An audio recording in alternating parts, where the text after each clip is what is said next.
So where do white people come from? Let's talk about it. The God of the Bible calls himself the God of Abraham, the God of Isaac, and the God of Jacob. Abraham had Isaac, and then Isaac had Jacob. But when Isaac had Jacob, he was born with a twin brother.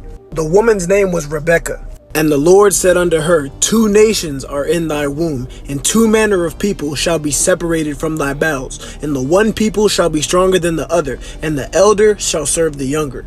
So God is saying 2 separate races are about to be born out of the same woman. And when her days to be delivered were fulfilled, behold, there were twins in her womb. And the first came out red, all over like a hairy garment, and they called his name Esau.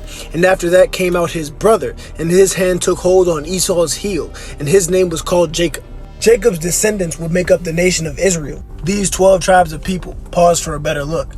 But basically, black people fall into the category of Israelites.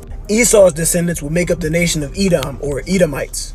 This is where white people come from. But technically, Edomites are our brother nation since we both came out of the same womb. Like even when the 12 tribes lived together back east hundreds of years ago, look who's down here at the bottom. Edomites.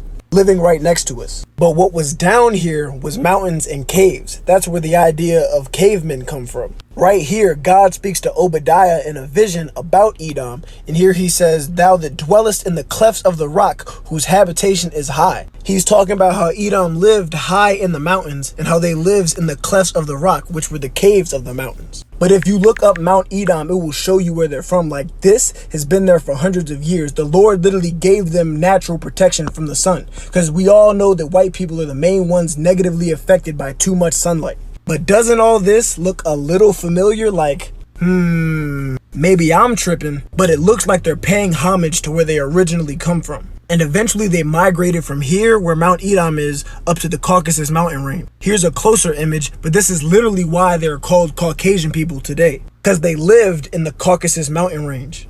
But their true race or nation is Edom, same way our true race and nation is Israel. Not black or white or the name of a mountain range.